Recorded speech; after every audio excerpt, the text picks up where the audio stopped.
I am going to kill a man. I don't know his name.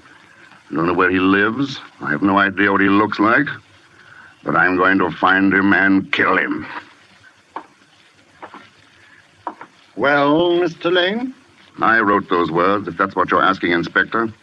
And I meant them. Apparently you did. Whatever possessed you to write such a document? Vanity, for one thing, I suppose. A record for posterity of the perfect crime. As you know, I'm a writer by profession. I think more clearly on paper. By keeping this diary, I was able to plan my murder step by step. Details, little things that happened in the course of a day which might so easily have been forgotten or overlooked, were written down in this diary, where I could refer back to them and make use of them if need be. But you found out that a real-life murder could not be carried out so easily as the murders you wrote about in your detective novels, eh, Mr. Lane? I wouldn't go so far as to say that, Inspector. In fact, except for the ending, I think this diary is quite the best murder story I've ever written. Yeah, and quite the most incriminating document I've ever known a prospective murderer to leave lying around. Incriminating? In a way, I suppose. In another way, this diary might turn out to be my best defense. How do you figure that, Mr. Lane? Well, supposing I read some parts of it aloud to you and let you decide for yourself. Very well, Mr. Lane. Fire away. That was my first entry. June 18th. Yes, I'm going to kill a man. It takes great singleness of purpose to commit a murder. But if ever for a moment I stray from that purpose, I've only to think of Ronnie. Ronnie was my son. One evening, 2 weeks ago, he was crossing the road outside our house. He had gone into the village to buy some candy. For him, it could have been only a paralyzing blaze of headlights around the corner, a moment's nightmare, and then the impact turning everything to darkness forever. His body was hurled into the ditch. He was dead at once. The motorist who killed Ronnie did not stop. The police have failed to trace him. They say he must have been going 50 around that blind corner for the child's body to have been thrown and injured as it was. The man who drove that car, he is the man I have got to find and kill.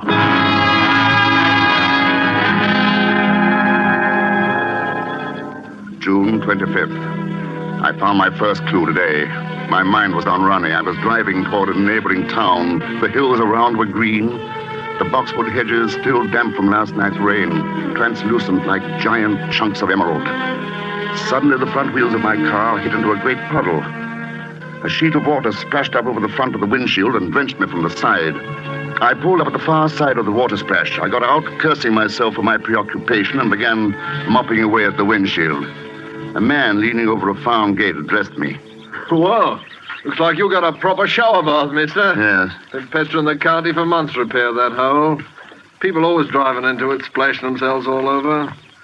Funniest thing of all, though, was about a fortnight ago when a chap tried to use it to get a free car wash. Oh, really? Yeah, it was my wife's birthday, to be exact. About 8 o'clock, we was on our way to Cheltenham to see the picture show. Just coming out of the gate, this chap driving one of those low-slung sports jobs hits the water splash. You don't say. Ah. And then the fella says something to the girl he's driving with. What do you suppose they do? They back up and run through the splash again. And then again. They did it 4 times. 8 o'clock. Your wife's birthday, it wouldn't be June 3rd, would it? All right, yeah. But how'd you know? Oh, well, you see, a friend of mine was celebrating that night. He was driving toward... Severn Bridge. That's where this fella and his lady friend were going. I remember his lady friend says, George, ask the man whether you turn to the right or to the left at the next fork. George, yes, that's right. That's my pal's name. And, Severn Bridge, yes. Yes. The way he drives ought to have brought him here by just around 8 o'clock. He didn't have a crumpled right front fender, did he? Oh, that he did. And that bloke was your friend. He sure is a proper nut. Well, peculiar, at least. Yes. Yes, he is peculiar. Driving through that water splash all over again and again. 4 times he does it. He wasn't laughing either. Didn't seem like a joke somehow. Looks like he's trying to get a free car wash. Funny way I'd say to get the mud off. Yes. Maybe it was tar, though, huh? Yes. Or blood.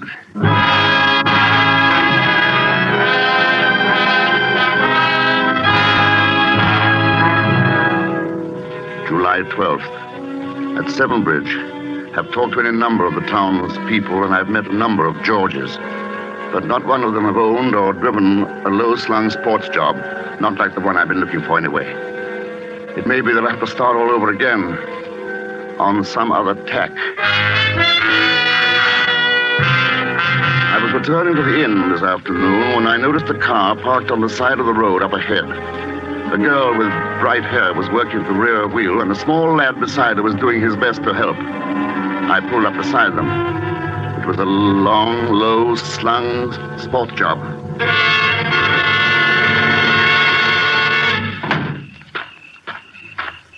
I say, can I help? Well, what do you think, Phil? Oh, yes, sir. Yes, if you would lend a hand. I'm afraid we're not quite heavy enough to weight the jack handle down for another Now, turn. here, fella, let me have a go at it. I say, the paint doesn't seem quite to match on the right front fender. The fender? Oh, Dad had a new fender put on a while back. It got bunged up or something. I can't tell you how awfully nice it is of you to help us out. Not at all. By the way, I wonder if you and Phil here wouldn't stop for tea with me at the inn afterwards. It's not far, you know. We're expected at home, sir. Perhaps you could come along with us. What do you do, sir? Why, I'm a writer, Phil. Oh, you really must come to see us. It's Gables on Devon Road, my brother-in-law's place. The name's Rattery. We'll give you a ring tomorrow and set a date. Sis will love meeting a real author, and so will George. Did you say your brother-in-law's name is George?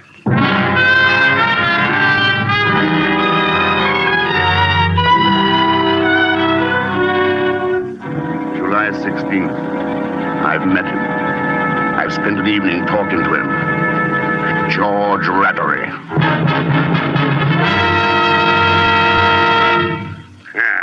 So you're a friend of Lena's, eh? Storybook detective. A writer. Easy enough to write about a dead body. Well, I'd like to see an author that had guts enough to look at one.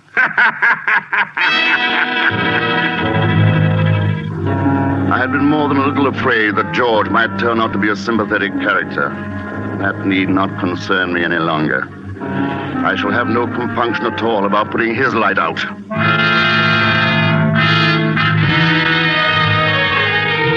It appears that George is the half-owner of a garage down in town. A man by the name of Carfax is the other partner. A garage. That would explain how the damaged fender got itself fixed without the police knowing. Oh, how can a beast like George have a fine young son like Phil?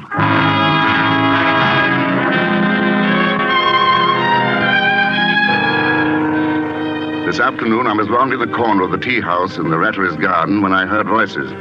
It was Lena and George. I stopped in my tracks and eavesdropped shamelessly. It's a neat rig you're wearing today, Lena. Is that for Felix Lane's benefit? Oh, save your compliments for that Carfax woman. Jealous. Don't make me laugh. But someday you're going to find out that business partner of yours isn't as mild as he looks. I wonder what he'd say if he knew that his wife was... Shut up, will you? And since when did you get so high and mighty? It wasn't so long ago that you yourself were glad enough to... If you ever open your mouth about any of that, I swear I'll kill you. Talking big now, aren't we, Miss Snow White? Just try something and you'll find out. Remember, there are quite a few people who might like to know about that poor kid you ran down last June. If it weren't for Violet and Phil, I'd... Stop that kind of talk. You hear? Just remember you were with me that night. Huh?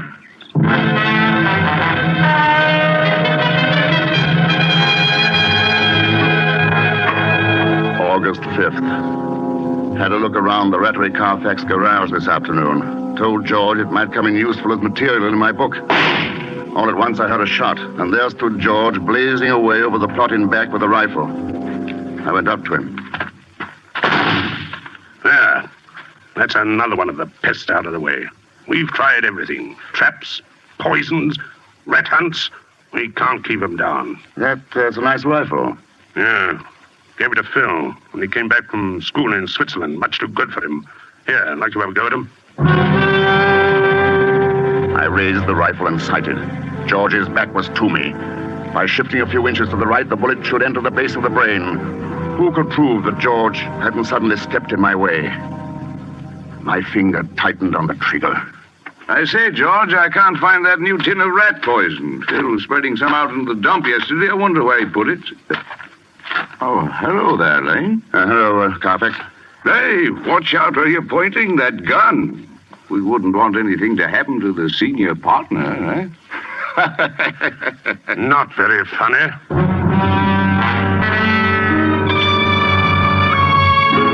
I am now a guest in the house of the man I am going to kill. Violet, Phil's mother, suggested that I come and stay with them for a fortnight and help Phil in odd hours with his Latin. George, much to my surprise, joined in heartily with the idea. I wonder why. I must watch him very closely because of what happened last night. We were having coffee in the drawing room after dinner when the conversation took a most extraordinary turn. They were talking about Violet's new rose bushes. I suppose they'll be very nice, but I can't for the life of me see why you went to all that trouble. Well, the old ones weren't doing very well. They were still alive, weren't they, Mother? Oh, yes, dear, but I'm not one to keep something going when it's only half alive. Oh, I'm glad you're talking about rose bushes. I should hate to think you felt that way about people. Of course not. But, on the other hand, I do think if a person were incurably ill that they ought to... Well, that is, they ought to have the right to ask their doctor to put them out of their misery. Don't you think so, Felix? Speaking of doctors reminds me, George, don't forget your tonic. Doctor said after every meal. Tonic. Oh, pass it here. Yeah. Foul stuff, bitter as gall, poison. That won't kill you, George. Felix, would you really be in favor of doing away with all unfortunates? Well, what about your incurable social pest, the person who makes life miserable for everyone else around him? I think a person would be justified in killing someone like that. I do think you're all getting a little morbid. The kind of a person I describe has no right to life. Of course, that's to say I would if I could do it without running my neck into a noose. Now, in my book, I'm working on a very pretty murder. Quite my masterpiece, I think. Well, he's darn close about it. Locked doors, sealed lips, and all that. Of course, he says he's writing a thriller, but we've no proof, have we?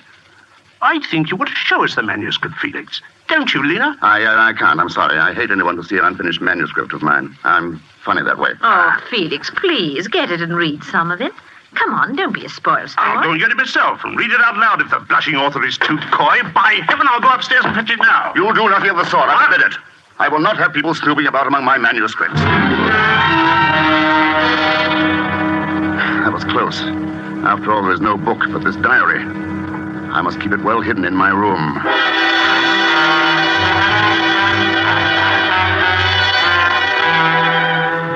At last, I have my plan.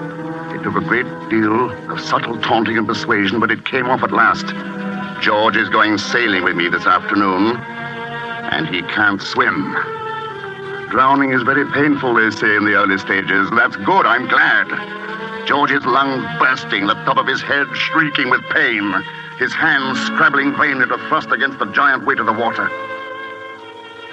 But if I cannot kill George today on the open sea, with the wind in my favor and myself the undisputed master of the situation, if I fail today, then I will know that it is not my destiny to be a murderer, and I will make no further attempt on the life of George Rattery.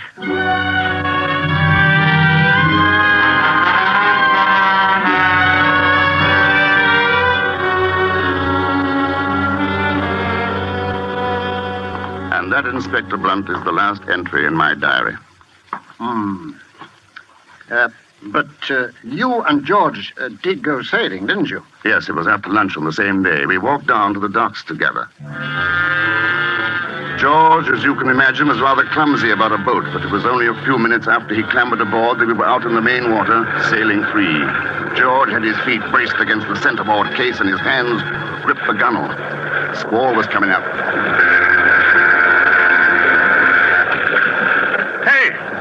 Motor barge is getting very close, isn't it? There'll be plenty of room, George. Power vessels have to give way to sailing vessels, you know. Give way? How do you think about that size is going to give way to a crate like this? Hey there, what are you up to? Look out, I tell you, you can't. What if you run into us? I'll bloody well hang on to your leg until we're both drowned. What are you doing? What? A bit close, but perfectly safe. Oh, perfectly safe. That barge didn't miss us by a yard. The same thing happened the other day when I was out with Phil. He didn't lose his nerve. Oh, he didn't, eh? By the way, you better not stand up in the boat again. That's one thing that's not safe. Very well, my friend. But I shouldn't try any of those funny tricks you've been planning. Tricks? What tricks? You know what I mean, you filthy sneak. I searched your room just before lunch, and I found your diary. Yes, I posted that precious diary of yours up to my solicitor just before I came out here. Posted it, mind you, just before we went sailing. So you see, it'll be most unfortunate for you if you let me drown. Well, what's the matter? Lost your lying tongue, have you? I ought to break your jaw for you. I've a good mind to hand over your diary to the police. Don't be silly. You know perfectly well you won't do anything of the kind. And for the very good reason that you don't want the police to haul you in on a charge of manslaughter for killing my son. Well, you can't prove I ran over your son. Aren't you forgetting that Lena was with you that night? The police will get a confession out of her in no time. Why, you, if ever I see you again after today, you slug, I'll bash you into a jelly. Oh, shut up, George. I guess we've both been a little too clever. It looks like a stalemate.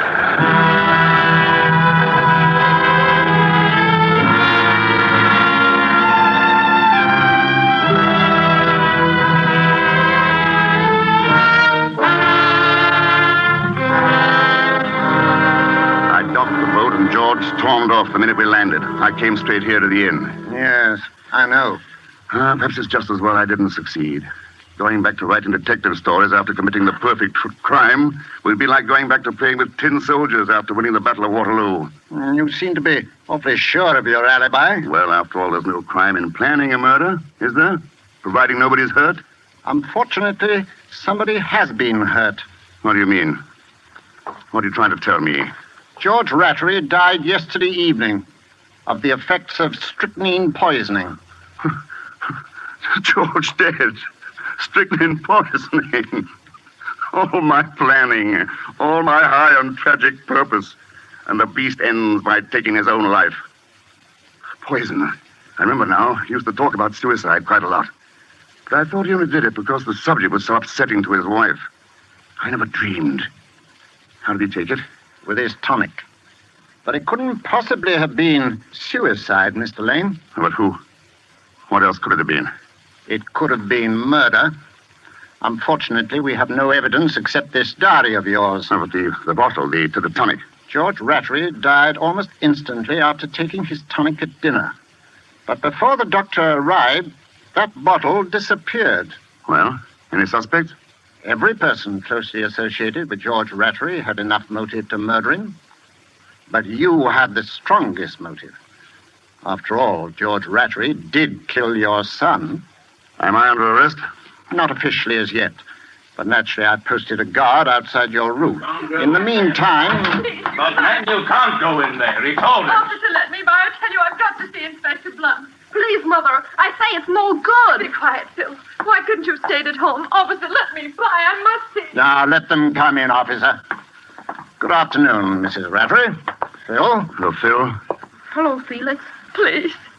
Please, I can't stand it any longer. They're accusing Felix here of murdering my husband. He had nothing to do with it. Said. She doesn't know what she's saying. For heaven's sake, Phil, will you be quiet? It was I who killed George. He treated me very badly. He was unspeakable to Phil. There was another woman. Oh, I can't go on. Are you trying to tell me, Mrs. Rattery, that you gave your husband poison? Yes. Mother. I tell you, I poisoned him. Where did you get the poison, Mrs. Rattery? I bought it at that chemist shop. What chemist shop? The one on Abbey Lane, near the corner of Hightowers. That's it. Uh-huh. What became of the bottle of tonic after your husband's death? I broke it. I buried it. I'm sorry, Mrs. Rattery. The police have checked. You didn't buy any poison at the chemist's. Mother, I told you it was no good. Sir, Mother is trying to save me. It was I, sir. I killed him. What? Phil, you don't. Don't believe him. Don't believe him. He's just a foolish child. He doesn't know what he's saying. Go on, Phil. Well, you see, sir, I left a note. I was running away, but Mother found the note before I quite got out the door. Oh, boys get such strange ideas. He couldn't have done it. He's just a boy. You know he couldn't. You see, sir, when they accused Felix here, I couldn't stand it any longer. That's why I wrote you the note that Mother found at first. She said if she confessed that they wouldn't do much to her. The police would understand. Felix, make them believe me. I can prove I did it. Now, go on, Phil. You say you can prove it. What do you mean? I have it here in my pocket, sir. I've had it hid ever since. So see, here it is. It's still half full. It's Dad's bottle of tonic. Phil, where did you get that?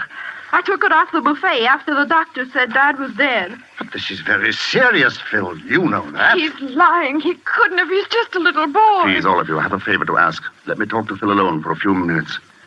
Won't hurt anything. I think I may be able to help solve this whole thing. Phil didn't do it. Violet's right. Yes, but the bottle... Just give Phil and me 10 minutes alone. Very well. We'll wait outside. 10 minutes, mind you, Phil. No more. Come here, Phil. I'm a murderer, Felix. You are not a murderer, Phil. No one could ever tell me that. I left a note. We've gone all over that. I killed him. He beat Mother. I killed him, I tell you. Stop that, Phil. I know better. They thought you did it, Felix. I heard them talking about your diary. You wanted to kill him. You said so in your diary. Maybe I did, but... They'd hang you, Felix. So that's why you wrote the note and pretended you did it? Yes, I saw you in the pantry with Dad's bottle of tonic before you went for the sale with him. You saw me? Oh, I'm sorry, Phil. Sorry you saw me. Naturally, you jumped to the conclusion that I... Oh, poor little man. Oh, there's nothing for you to worry about now, Phil. You mean they're not going to hang you, Felix? They're not going to hang me. You won't let them do anything to you? Promise me. No, I won't let them do anything to me. But, Phil, there are other things for you to think about now. Now that your father's gone, you are head of the house. That's a man's job, Phil. There's a lot you've learned about courage these last few days. Living takes a lot of courage. This is pretty grown-up talk, Phil. Do you understand me? I'm trying, Felix. You remind me a lot of my own son. You mean the boy my father ran? That's right, Phil. Yes, you're a lot like him. Would he have gone sailing with us? Oh, yes. I think Ronnie would have been quite a sailor. Can we go sailing tomorrow, Felix? Not tomorrow, Phil. Are you going away, Felix? Yes, but not as far as most people might think. You sound very strange, Felix. I have a note to write. Got to make everything shipshape. You go on out to your mother and tell them they may join me in a few minutes. Can't I wait, Felix? No, Phil. Go ahead now. But... Those are orders. Skipper's orders. Aye, aye, sir. Goodbye, son. I thought I'd made the last entry in this diary, but there will have to be one more. This diary was kept for only one purpose, to make George and the police believe that I planned to kill the beast by drowning him. Death was already waiting for George Rattery at home, in the bottle of his tonic, where I had placed 3 pellets of rat poison taken by me from the garage. My plan was almost perfect. The only thing I didn't expect was that someone loved me enough to try to destroy the evidence I had so carefully planted in an effort to help me, and even to confess to my crime in order to save my skin. I know now that my life ended with the death of my son, Ronnie. It seems that I must have just come back to life for a few weeks to save Phil. Yes, I killed George Rattery. I have no regrets. I might have known that the matter would be taken care of fittingly. It says in the Bible, the beast must die, but the man dieth also. Yea, they both must die. George was right about that tonic of his. It is very bitter.